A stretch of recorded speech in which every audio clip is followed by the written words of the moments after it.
నేను బాగున్నప్పుడు అప్పుడు రండి అని చెప్పి కొంతమందికి చెప్పిన. ఇట్లా రాష్ట్రం వైపు తిరిగి చూస్తే ఎవ్వరూ లేరు వెనకాల. కేవలం నేను, నాతో పాటు అమ్మ, మేము మాత్రమే ఉన్నాం. ఆ ప్రస్థానం అక్కడి నుంచి మొదలైంది. కానీ రాజకీయాలలో ఎప్పటికీ కూడా విలువలు, విశ్వసనీయత ఇవి మాత్రం ఎక్కడా ఎప్పుడూ తగ్గనేలా. ఎన్ని కష్టాలు వచ్చినా కూడా ఇటువైపు చూస్తే పొలిటికల్ ఒబ్లీవియన్ అంటారు, ఏ రోజు కూడా కాంప్రమైజ్ కాల. విలువలు, విశ్వసనీయత అన్న దానికి మాత్రం పెద్ద పీట వేశాం. విలువలు, విశ్వసనీయత అన్నది ఎట్లాంటి పరిస్థితిలో ఉన్నా కూడా ఏ రోజు కూడా అవి ప్రశ్నించే పరిస్థితిలో ఏ రోజు రాజకీయాలు ఎప్పుడు చేయలే.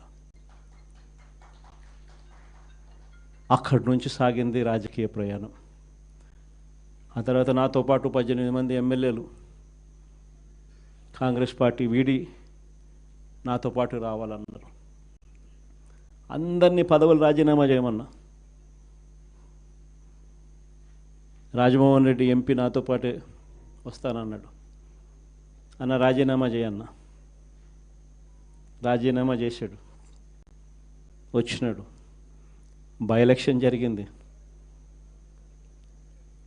నా ఎలక్షన్ బై ఎలక్షన్, అమ్మ election by election, Rajamohan Reddy election by election. నా ఎలక్షన్లో 5,40,000 మెజారిటీ. ఆ 14th లోక్సభలో హయ్యెస్ట్ మెజారిటీ వచ్చింది మీ అన్నకే, జగన్కే. ఆ రోజు మనం ప్రమాణ స్వీకారం చేసేటప్పుడు పార్లమెంట్లో ప్రతి తల్లా కూడా మన వైపే తిరిగి చూస్తుంది. Highest majority in the 14th Lok Sabha. కానీ జీర్ణించుకోలేని పరిస్థితిలో మన మీద అంతే పగబట్టడం కూడా ఆ మెజారిటీని చూసి అనుకోండి, అది వేరే విషయం. ఆ తర్వాత అమ్మ, తర్వాత రాజమోహన్ రెడ్డి కాంగ్రెస్ పార్టీలో ఉన్నప్పుడు పోటీ చేసినప్పుడు వచ్చిన మెజారిటీ కన్నా అంతకన్నా 2 మెజారిటీతో ఆయన గెలిచినాడు. 2.5 లక్షల మెజారిటీతో ఆయన కూడా గెలిచడం జరిగింది. అందులో 18 మంది ఎమ్మెల్యేలు నాతో పాటు అడుగులు ముందుకు వేశారు. 18 మంది ఎమ్మెల్యేలు అప్పట్లో నాతో పాటు అడుగులు ముందుకు వేశారు. ప్రతి ఒక్కరికి చెప్పా, రాజీనామా చేస్తేనే బయటికి రండి అని చెప్పి. మొత్తం 18 మంది రాజీనామాలు చేసినారు.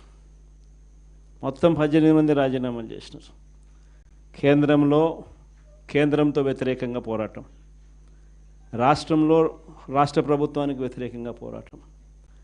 18 మంది రాజీనామా చేసి విలువలు, విశ్వసనీయతతో కూడిన రాజకీయాలు చేయడానికి అడుగులు ముందుకేశారు. ఎక్కడ కూడా విలువలు, విశ్వసనీయత అన్నది ఎక్కడ కూడా తగ్గల. అప్పట్లో పవర్ ఛార్జెస్, కరెంటు ఛార్జీలు విపరీతంగా చంద్రబాబు నాయుడు గారు పెంచిన నేపథ్యంలో చంద్రబాబు నాయుడు ప్రభుత్వం మీద అవిశ్వాస తీర్మానం ప్రవేశపెట్టాం. అవిశ్వాస తీర్మానం ప్రవేశపెడితే ఆశ్చర్యం ఏమిటో తెలుసా? తెలుగుదేశం పార్టీ అప్పట్లో కిరణ్ కుమార్ రెడ్డి ప్రభుత్వానికి సపోర్ట్ చేసింది.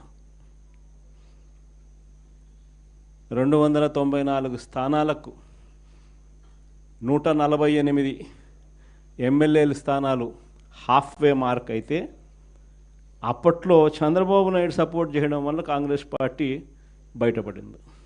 చంద్రబాబు నాయుడు అండ్ కాంగ్రెస్ ఇద్దరూ కలిసి ఒకటై కుమ్మక్కై రాజకీయాలు చేశారు అప్పట్లో. అలాంటి పరిస్థితుల్లో కూడా ఎక్కడ కూడా ప్రజలు హర్షించే విధంగా విలువలతోనూ విశ్వసనీయతతోనూ కూడిన రాజకీయాలు చేశాం. క్యాన్వస్ చూస్తే ఆంధ్ర రాష్ట్రం విడిపోయిన తర్వాత 175 నియోజకవర్గాలకు సంబంధించి కూడా పరిస్థితి, క్యాండిడేట్లు అందరూ కొత్త వాళ్ళే.